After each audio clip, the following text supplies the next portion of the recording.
Muy buenos días, bienvenidos a esta nueva edición de la conversación del Diplomado Internacional de Gerencia de Empresas. Ya estamos Buenos días. aquí por algunos contertulios habituales. ¿Qué tal, Javier, tú que andas de viaje? Sí, hola muchachos, ¿Todo ¿qué bien? tal? ¿Cómo les va? Hola, buen día. Buen día. Muy bien, buen día. Aprovecho para recordar fechas patrias. O sea, quería empezar la llamada con esto. Hoy es 31 de marzo, es un aniversario del cumpleaños de Eli. Han habido varias publicaciones en LinkedIn y pues yo decidí no hacer ninguna, sino dedicarme a responder algunas que me llamaran la atención.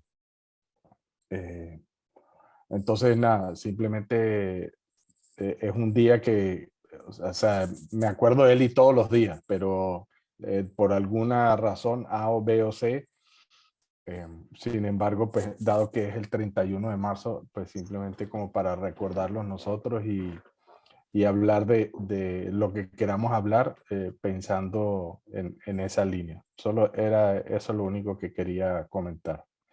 Tengo por ahí una cosa que leí también que creo que vale la pena leerla, dado que hoy es 31. Él fue el inventor, creador de teoría de restricciones. Entonces, como el texto que leí precisamente hace mención de los cambios de paradigma y propone algunas afirmaciones con las cuales no estoy de acuerdo, para empezar. Entonces, pensé que pudiera ser estimulante leer ese tipo de cosas. Pero adelante, Daniel, que sé que creo que tienes una duda o una pregunta que nos querías compartir. Sí, una pregunta práctica que tiene que ver con cuando trabajamos MTA contra los buffers de producto terminado, por ejemplo.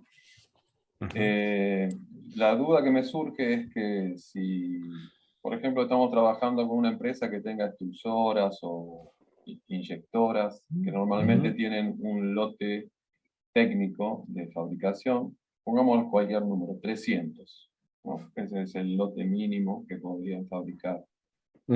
Y la duda es la siguiente: supongamos que la frecuencia de pedido, la frecuencia con que yo quiero fabricar ese producto que tenga buena rotación, es una semana.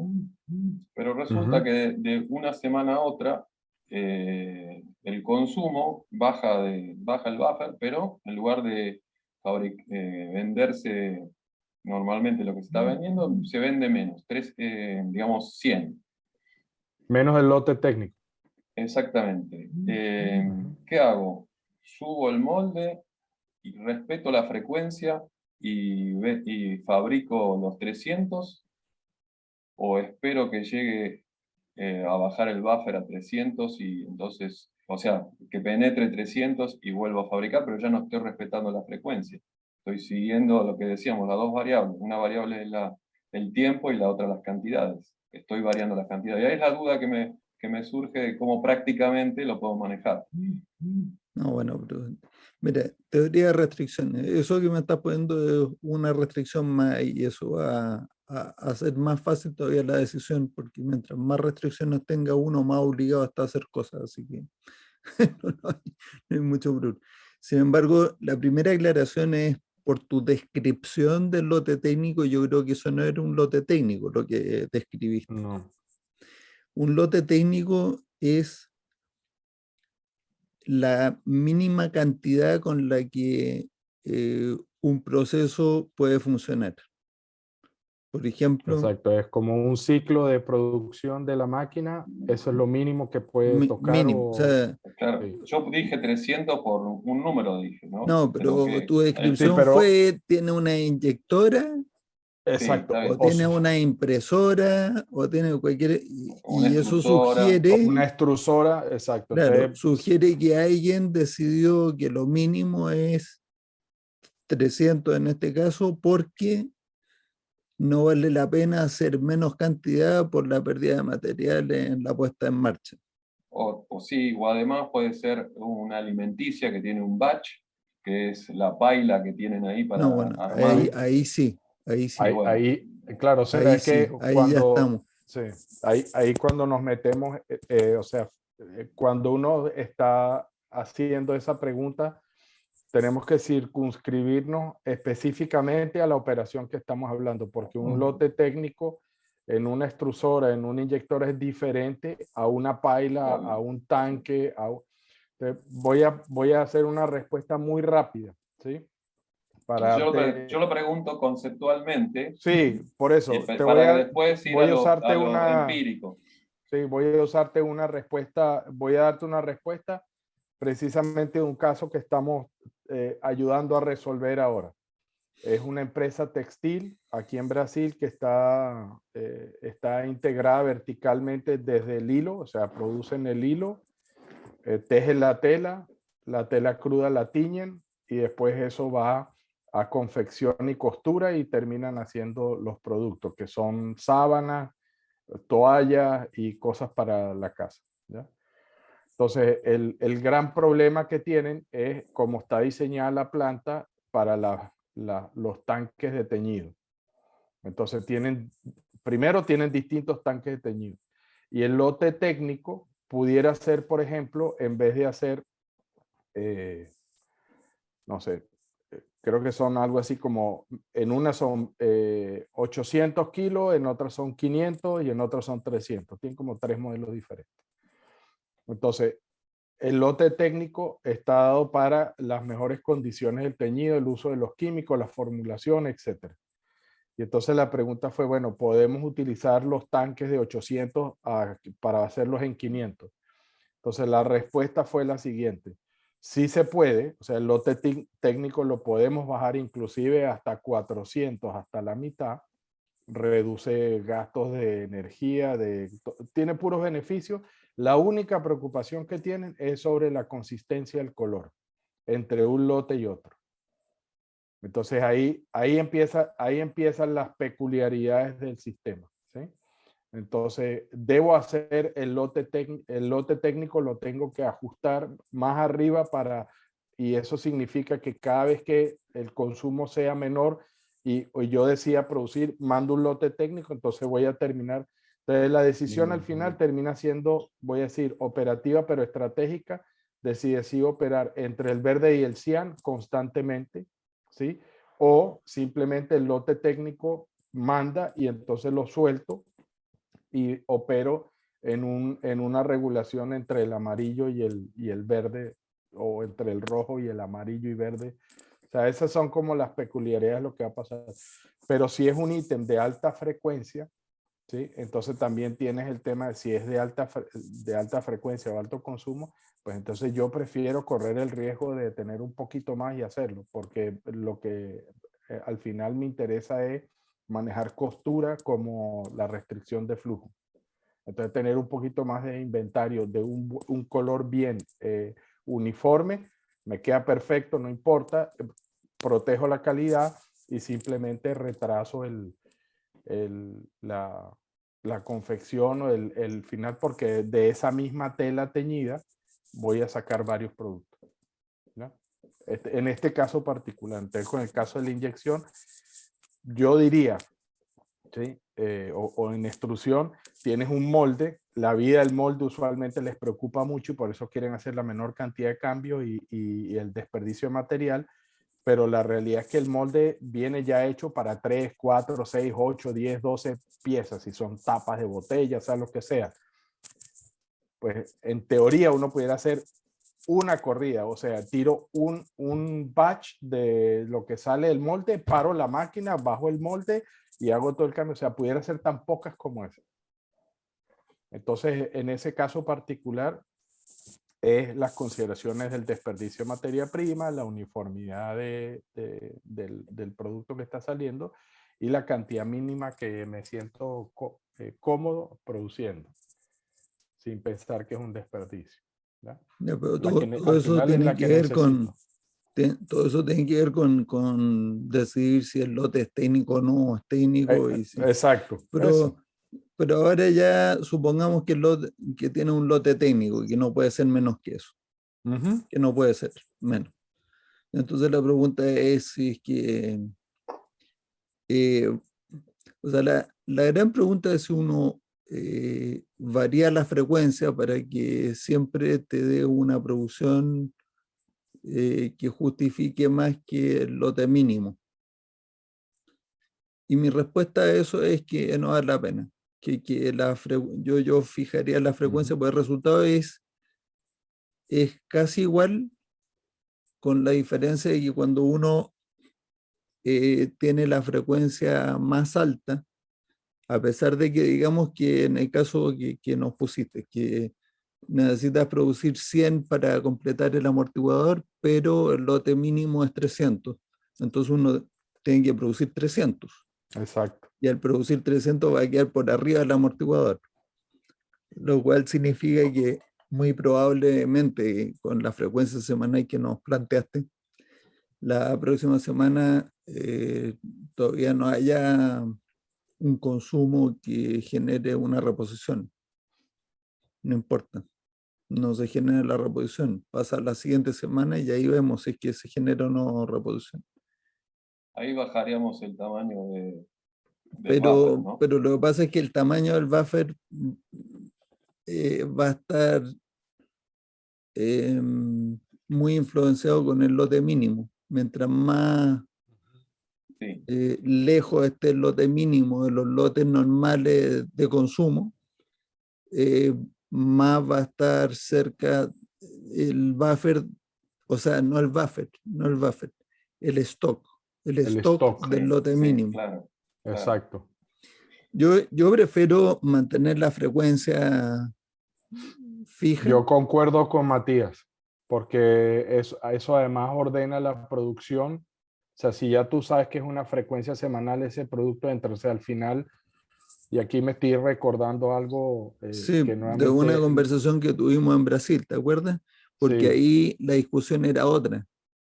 La discusión era que un gran amigo decía que de semanal convenía ir a diario porque eso iba a mejorar el desempeño. Y entonces alguien le dijo que habían unos lotes mínimos. Y entonces él decidió que era mejor poner el lote mínimo para guiar, o sea, para producir lo que haya que producir, pero que la frecuencia fuera diaria. Y yo le dije, pero lo que pasa es que está bien eso, y cuando tienes el lote mínimo eso te va a salvar de hacer demasiados cambios. Pero en otros productos que no tengan lotes mínimos, va a tener exacto, demasiados cambios, y los demasiados cambios te pueden comer la la capacidad. capacidad, Y exacto. entonces la respuesta a eso fue, no, pues entonces le subimos lotes mínimos a todo, pues. Y dije, pues entonces, ¿en dónde queda tu frecuencia diaria? ¿Para Claro, qué? Claro. Entonces mejor fijar la frecuencia semanal, porque todo mi punto es, que ya lo he dicho otras veces,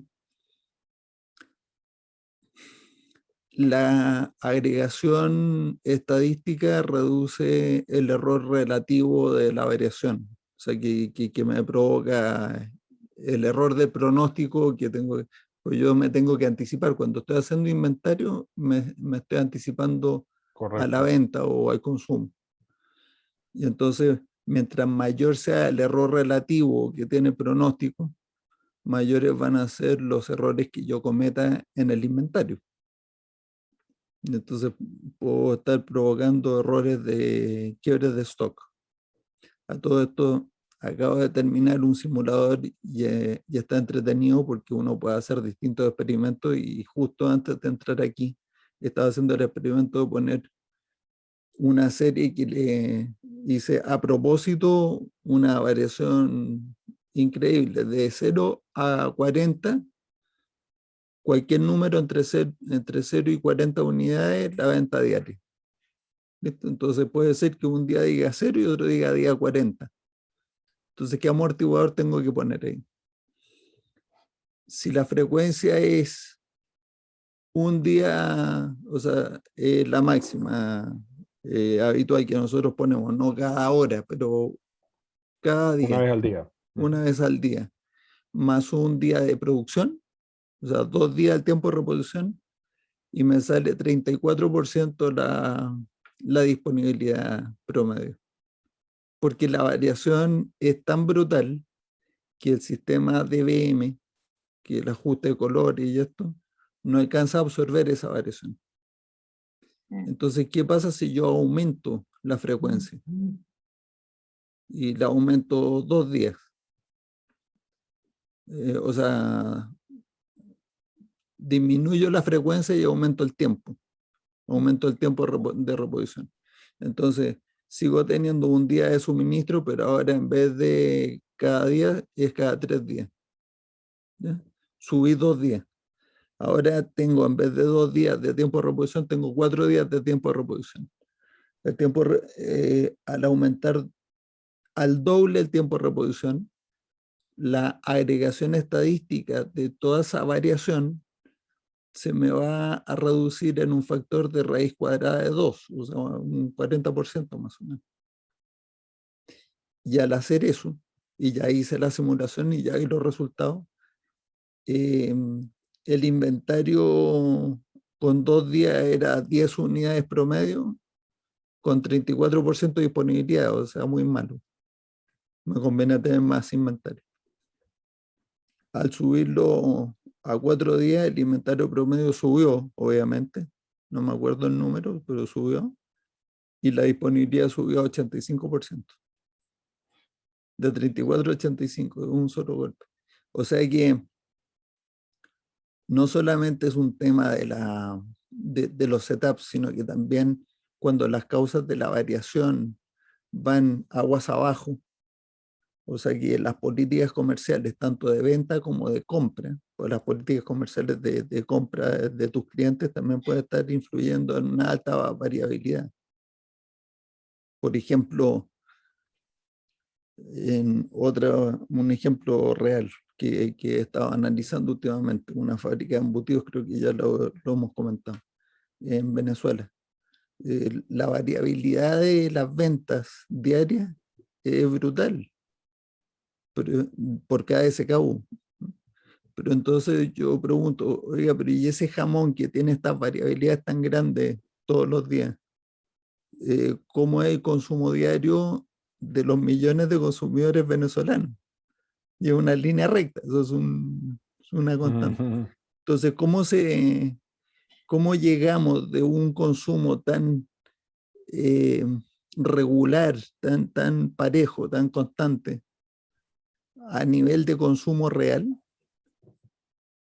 Eso se traduce a una altísima variabilidad en las ventas que está observando la fábrica. Y la única explicación es que hay alteraciones entre medio, porque el consumo real es constante. Y la variabilidad entonces la introducen las políticas. Así que eso me lleva a mí a decir, perfecto, entonces lo que vamos a hacer es poner una frecuencia que me lleve la disponibilidad lo más alto posible, pero que aún así el inventario que se necesite todavía no me agote mi capacidad ni de almacenamiento ni de capital. Y de esa manera entonces uno tiene resuelto el problema y podemos ahora mejorar las cosas más todavía cuando vamos a ver de qué manera podemos, como ahora proveedores, alinearnos mejor con nuestros clientes y acercarnos más al ritmo de consumo real. Pero he aprendido con el simulador ese montones y todavía estoy aprendiendo porque hay predicciones que yo hago y sale lo contrario. Entonces estoy aprendiendo. El resumen de todo esto es que esa cosa de los lotes mínimos, cuando el lote mínimo es técnico de verdad, no hay nada que hacer. Cuando es una cosa económica, porque yo tampoco soy tan kamikaze como para decirte, no, pues eso de ahorrarse el desperdicio, ¿no? ¿A quién le importa? O sea, a mí me importa. Y a todo el mundo le debería importar. Porque no tiene sentido que si voy a hacer por cada corrida, voy a sacar 10 kilos de producto terminado, pero el desperdicio en la puesta a punto son 5 kilos, si hago eso constantemente, mi costo de materia prima subió demasiado. Es demasiado caro. No está, Entonces, yo lo que veo, disculpa. hay que poner mínimo, y yo creo que la frecuencia y los mínimos te llevan a tener una... Yo pienso que la máxima frecuencia en una fábrica, excepto algunos casos particulares, la máxima frecuencia debería ser semanal. O sea, fabricar más frecuente que eso, cada SKU. No sé cómo se dice en español esto, overkill. Sí. Tengo O sea, exagerado. Es exagerar, sí. No lleva a un beneficio. No, hay rendimientos decrecientes cuando, o sea, a menos que fuese, no sé, o sea, el lead time tendría que ser, el lead time de producto tendría que ser tan corto que diariamente, o sea, pero es que aún así, si es el lead time tú dices de producción, ¿no? Lo que pasa sí, es que no, de producción, pensando ya, en pero que ¿y sea si los setups te comen mucha capacidad? No, estaba pensando en eso, o sea, que fuera una cosa, pero never mind. Entonces ahora... Una consulta sobre eso. Casualmente es lo que pasa normalmente, es que, y está en un libro de Eli, creo que se llama Production Chaos Away, que dice que mucha gente confunde el lote de proceso con el lote de transferencia. Ah, sí, por supuesto. Y que, bueno, entonces te dicen, bueno, yo esto lo fabrico para que me cubra tantos días. Y muchas veces nosotros lo que suponemos, porque eso es lo que, ahí está un poco lo que hablábamos hoy, es que los lotes mínimos tienen que ser lo mínimo posible, o sea, hasta one piece low. Pero ahí tenemos el problema de que muchas veces eso nos trae problemas con el flujo. Sí, sin duda. Y de hecho, una de las recomendaciones que les hago, que se le hice a Pancho recientemente, es que vayan y escuchen a Nampashi Hayashi, que es el último, protégé, ¿cómo se traduce No, al español? discípulo. El discípulo, el último discípulo directo de Taichi Ono, cuando presentó en Utah en el 2018. No tiene pérdida esa charla, honestamente. Primero porque uno entiende mejor qué era lo que Ono estaba tratando de hacer y cómo pensaba y todo eso. Y ojo, mi conclusión es que Eli tenía razón, o Eli tiene razón. O sea, Sí. lo único que hace con esa charla es demostrar el genio de Eli, para mí. ¿ya? Sí. Y donde inclusive el sistema de producción Toyota sigue cometiendo o sigue operando bajo los mismos paradigmas, pero son tan potentes los cambios que hacen con respecto al estándar de la industria, que tienen todavía espacio para reírse y ser ahora la compañía número 1 del mundo automotriz. No, pero ya no es la número 1, la sobrepasó Tesla. No, yo digo en venta. En venta es Toyota lejos. En value, we'll see when they sell the same amount of cars, we'll see. Pero fuera de esa discusión, o sea, igual, mi recomendación es échenle, o sea, no la escuchen, estudienla. Escuchen lo que están oyendo, paren y piensen. Yo lo volví a hacer hace poco y sí. En el caso que nos estás relatando de ese de Brasil, que hacen toallas, sábanas, esas cosas. Sí. Ahí hay dos ritmos de producción que son totalmente distintos. Totalmente distintos. Un ritmo que es el de el hilo con, o sea, hacer el hilo y después tejer la tela y después teñirla. Eso tiene un ritmo. Son 4 ritmos de producción, sí.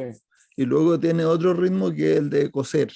O sea, cortar y coser, cortar y coser. Son dos. Entonces, cuando tú tienes ritmos tan distintos, la forma de sincronizar eso es a través de amortiguadores. Sin duda, o sea... Entonces los amortiguadores de de inventario que hay que montar, yo tendría amortiguadores de De tela hilo, de tela teñidas, cruda, tela teñida, sí, exacto. los hilos por un lado, Sí. tela cruda por otro, tela teñida por otro.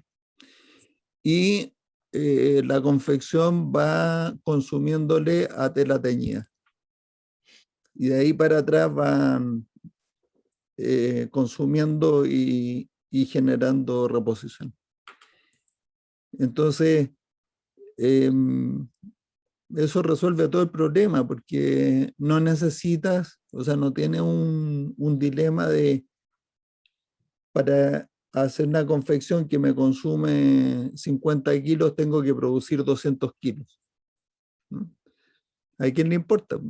Produce los 200 kilos porque en realidad lo que uno va a hacer es consumir 50 kilos del amortiguador desde la teñida. Y lo que tengo que hacer es reponer eso. Y después cuando uno le consume a eso, la tela teñida va a producir consumiendo amortiguador de tela cruda. Y cuando eso se consume, entonces te va a ir a consumir amortiguador al hilo. O sea que el, el sistema, ese es un Kanban casi como el Just-in-Time del Toyota Production System. Es casi igualito. La diferencia es que en un Just-in-Time, un Kanban hecho y derecho, pueden haber mucho más que solamente 4 amortiguadores intermedios. Bueno, esto, oye, hablemos de eso que leíste que no estás de acuerdo, eso me gustó. Te da risa porque suelo ser muy gentil con las cosas o las personas y lo que piensan, pero en realidad, pues sí, me provocó una reacción. No sé si quieren que comparta la pantalla o simplemente lo leo, ¿ya? Porque lo que hice fue que lo copié y lo traduje en Google al español. Puedes compartir la pantalla cuando quieras. Okay.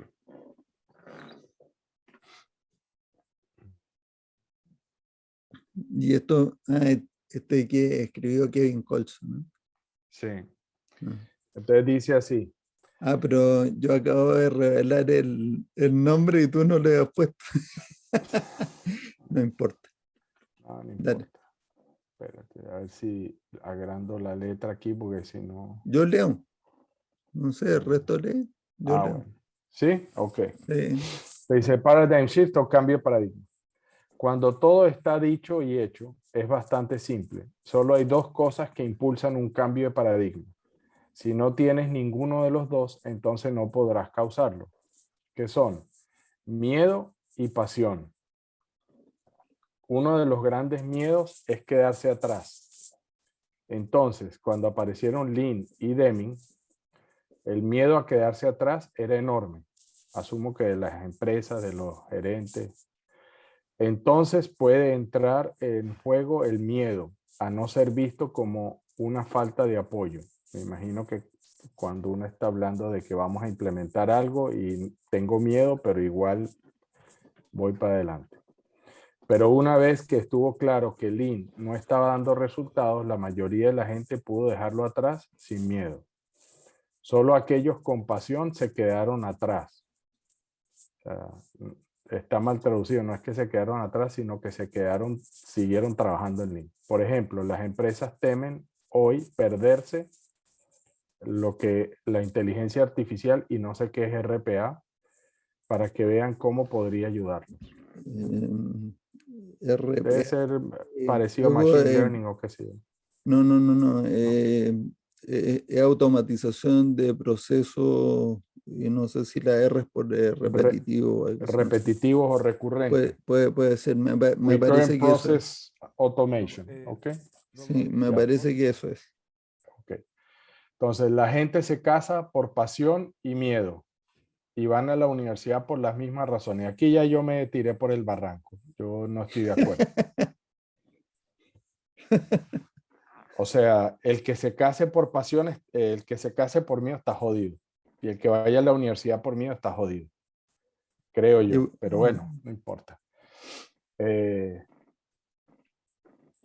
Aunque si uno lo piensa puede que tenga algo de razón, pero o sea, para mí es una cosa incompleta, es una trivialización de No. del intelecto humano, me parece a mí. Es un aspecto muy particular de la presión social. Sí.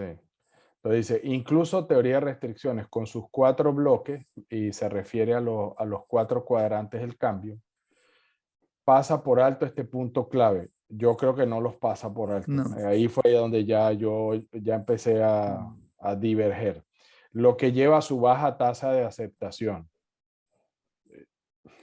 Sorry, pero no. No sé por qué tiene una Sorry, baja pero no. tasa, hay una alta tasa de aceptación, lo que pasa O es que hay una sea, baja tasa de conocimiento, ¿no? exacto. Y no solo eso, sino que es como decir, porque entonces alguien tiene miedo o alguien tiene pasión, eso es suficiente para aceptar algo y ya con eso resolvimos el problema de TOC. No, nada que ver. Bueno, anyway, la olla de oro no representa lo que quiere un grupo de personas. No es su propósito conjunto, pero tal vez sea el objetivo de una empresa. Ya creo que le hace falta volver a ver el video de él, en la parte final donde dice que uno tiene que saber hablarle de la olla de oro de cada quien y del cocodrilo de cada quien y las muletas de cada quien y la sirena de cada quien. Pero bueno. La sirena y el cocodrilo representan el conflicto entre la pasión y el miedo. No estoy de acuerdo. Otro error garrafal. Y es un error porque la pasión no está en la sirena. La sirena, la mayoría de la gente no los apasiona. Es más bien, para mí es el comfort zone. Es lo que les da seguridad. Y la seguridad no apasiona a nadie. Hasta donde yo... Y no hay Sí. conflicto entre pasión y miedo tampoco. Jamás, jamás. Bueno, De pero que no todos tienen la puede misma haberlo, pasión pero por la dama supongo, me pez. imagino. Claro. Pero no todos tienen la misma pasión por la dama pez o tienen el arraigo, ¿sí? O el miedo al cocodrilo. Es que la mayoría de la gente, bueno, Hay gente yo que creo, los apasiona precisamente lo que les da miedo, sí, para poder explicar por qué a los que se mi tiran ahí reticencia a en aceptar lo que está escrito ahí. wingsuit. ¿No? Sí, o sea, para mí una de las cosas que también ocurre tanto con la dama pez, es decir, con la sirena, y no es una, para mí las sirenas son las sirenas, el canto de las sirenas, ese cuadrante, son Sí. todos los paradigmas que yo abrazo o con los que llevo mi vida. O sea, para mí el peso de la sirena está subestimado de manera brutal.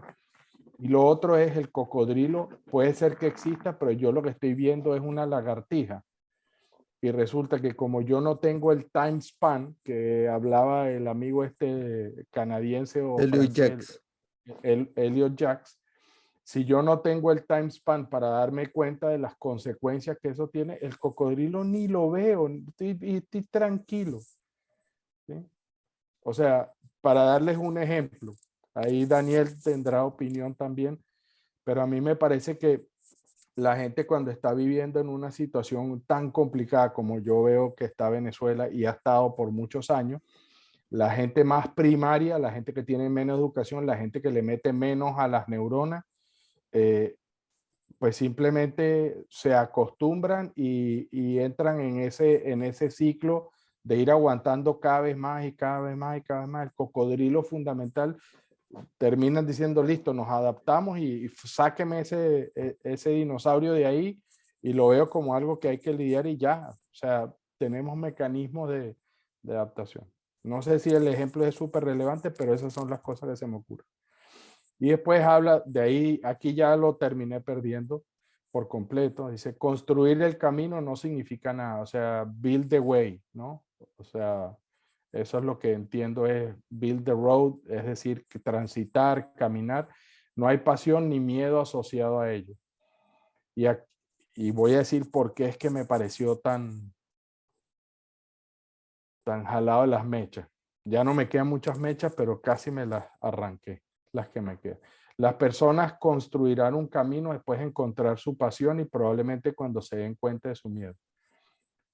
Y yo estoy hablando de mí, o sea, me toca hablar de mí. Para mí el problema de hablar de que un camino no significa nada, o sea, como Eli decía, primero uno tiene que tener un objetivo. ¿Para dónde va uno? Si uno no tiene un objetivo, ¿cómo sabe uno si está construyendo camino o no? Entonces, si uno no sabe para dónde quiere ir, cuál es el destino a donde se quiere dirigir, pasión y no pasión, uno puede ser apasionadísimo, pero si no sabes para dónde va, estás frito, te ¿no? desbarranca, te desnuca. Para el que no sabe Y para dónde va, miedo, todo hijo viento le es miedo, como dicen en favorable. Venezuela. Sí, pero bueno, esas fueron como mis reacciones. O sea, que al final, moraleja, y generó una cantidad de comentarios y reacciones que dije, no, perdón, pero esto me dio mucha rabia, me dio mucha rabia. No, yo no alcancé yo no pasé. Leí Miedo y Pasión y leí un poquito las 2, 3 primeras líneas de ahí Sí, y pasé a otra cosa. Me olvidé. pero bueno, Es que ahora tengo pasión para comentar eso y compartir, para decir que no estoy de acuerdo. lo que pasa es Y que estoy tratando de mostrar por qué no estoy de acuerdo, pero eso era para compartir y simplemente hacerle honor a él y decir es y que no volver a no estamos de repetir. acuerdo, pues precisamente recordando a Eli, nosotros tenemos algo bastante más positivo y mejor que ofrecer para generar los cambios de paradigma. Sí. Para empezar, People Are Good,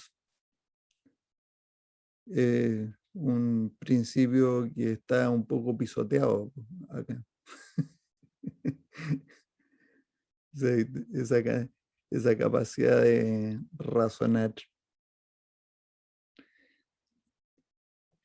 Y yo hice un comentario también. ¿Tú hiciste comentario aquí o no? No he ido a mirar. No. A mí no me ha No. llegado así. No me ha llegado tu comentario. Pues, me llegan tus comentarios. Pero yo hice uno en otro post. En uno que dice,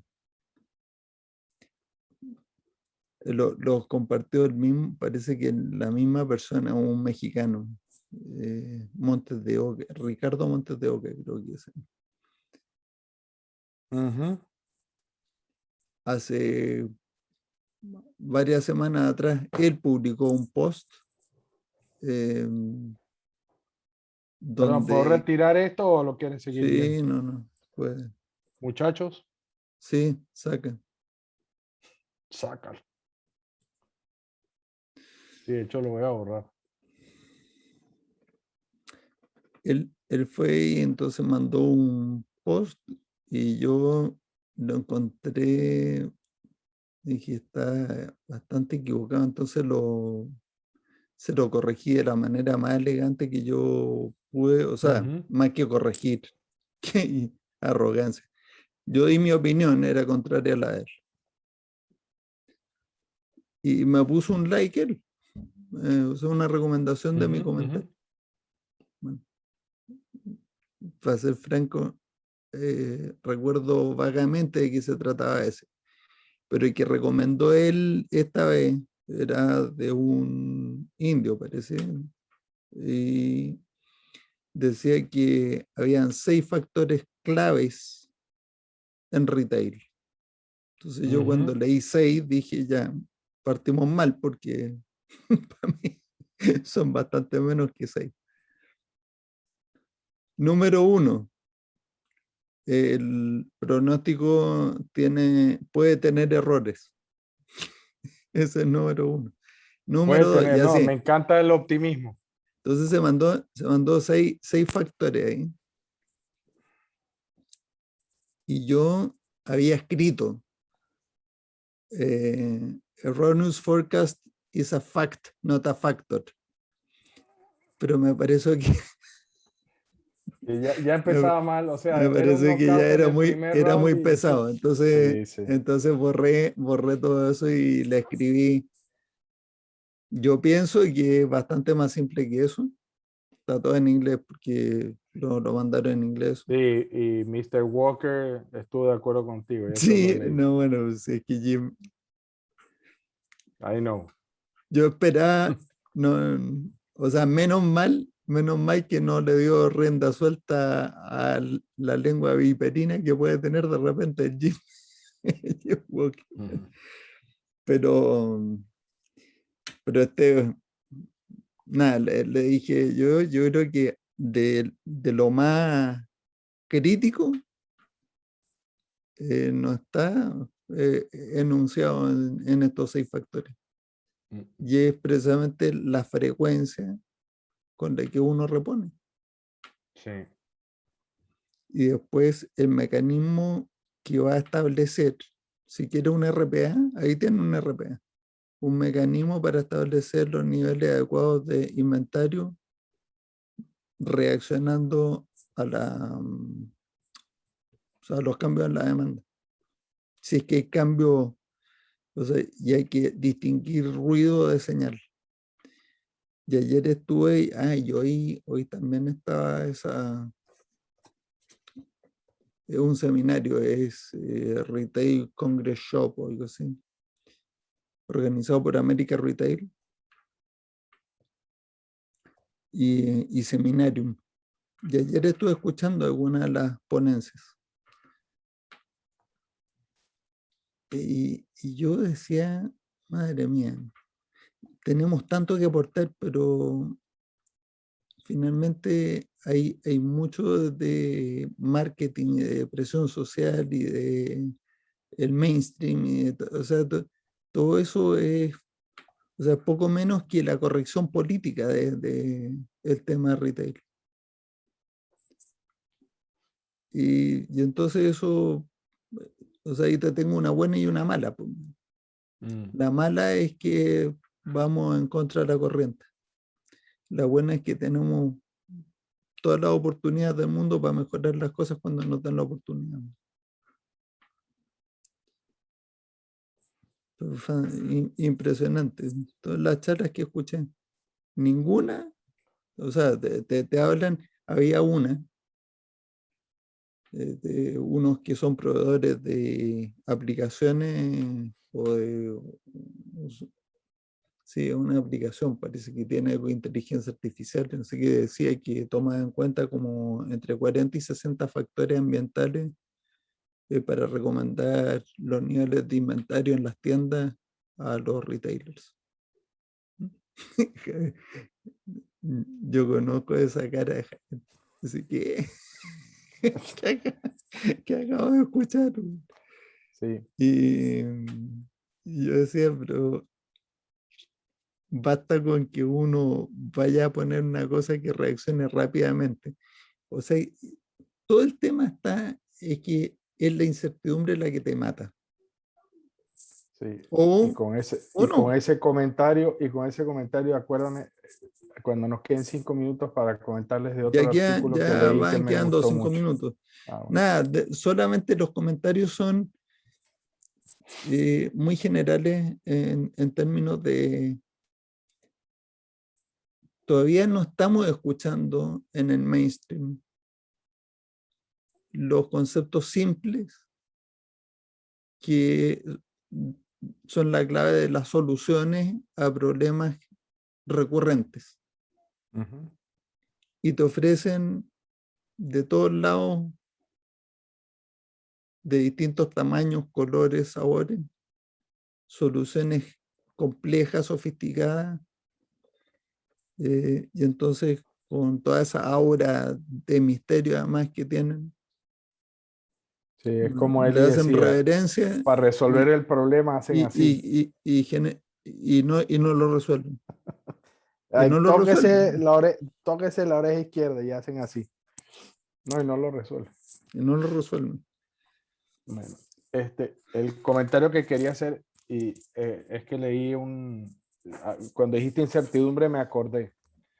Simplemente como para terminar la conversa, ahora a las 11 me tengo que retirar para otra llamada. Estaba leyendo un artículo de McKinsey, ¿sí? Que de repente vienen cosas interesantes en la publicación. Entonces era una entrevista, un artículo escrito con una una mujer que trabaja en una empresa, pero que es coronel retirado del ejército, ¿ya? Y había tenido 3 tours entre Irak, Afganistán, una cosa así.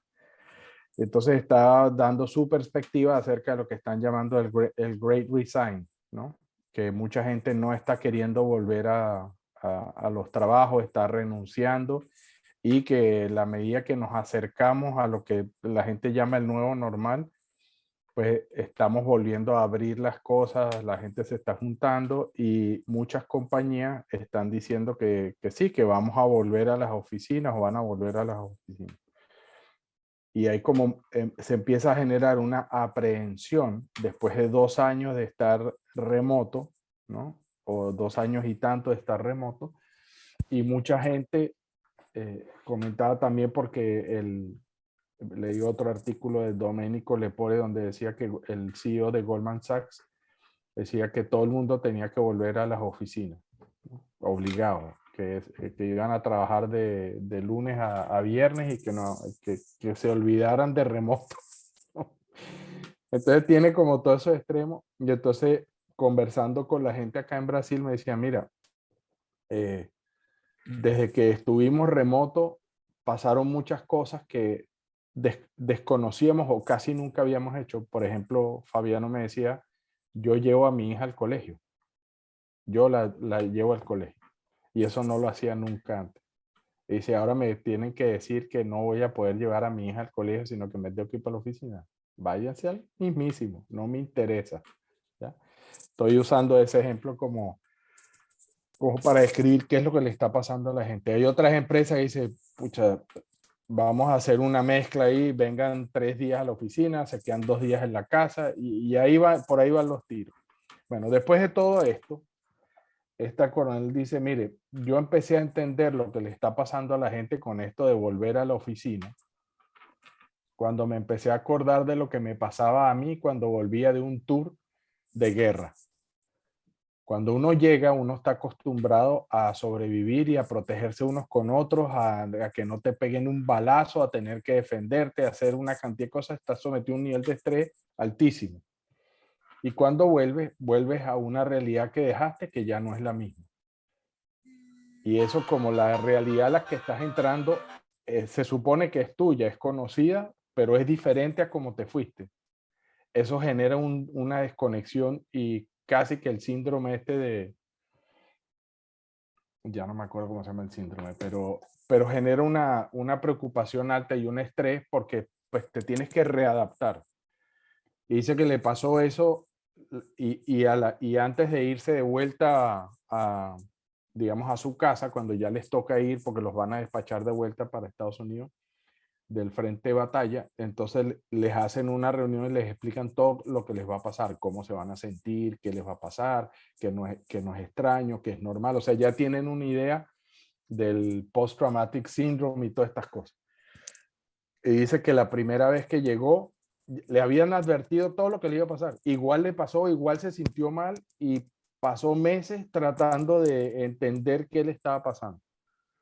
Y no importa que se lo hubieran dicho, igual si se sintió pésimo y tenía relaciones difíciles con la familia. Listo, después le tocó el segundo tour y lo mismo, volvió a venir y le volvieron a decir. Y dice, cada vez que venía era lo mismo, porque la realidad que dejó era totalmente diferente, a pesar de ser familiar, tenía ese contraste con que había dejado cosas que ya no, por más que tuviera videoconferencia. Entonces, dice que en la tercera vuelta, ¿sí? Estaba estresada y no sé qué más, y ya las cosas estaban, sí, ya van 3 y ya pues no sé cómo manejar esto.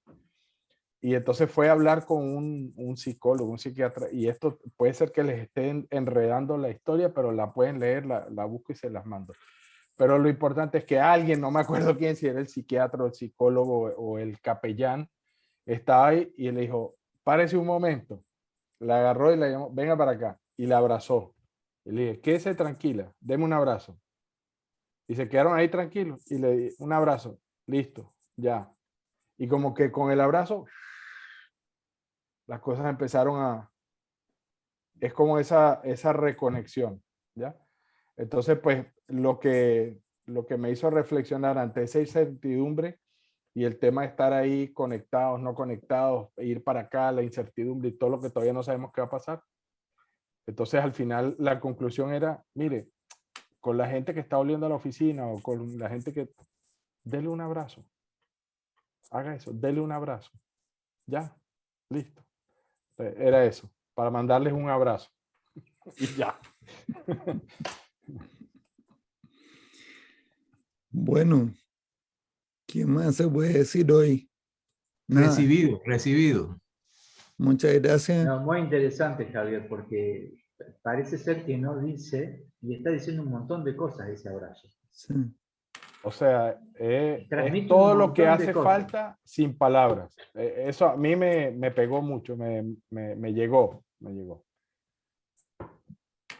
Bueno, muchachos, hasta la semana que viene. Muchas gracias. Así es. Pancho, a vender. Ahí en eso. Gracias. Sí. Vengan a nuestros eventos en Quito y en Guayaquil. Sí, no se los Vale la pierdan. pena, vale la pena. Si se los pierden son unos mamones. Listo, ya se los dije. En cuanto me manden el pasaje, no hay ningún problema. Sí, no, que el Madre mensaje mía. es para la gente que ve los videos y está en Quito. Tal vez, y está tal en vez Guayaquil. debí haber No queremos cortado esta hacer a grabación nadie antes. gastar plata. Más allá de lo que Listo. tienen que pagar para entrar. Hasta la próxima semana.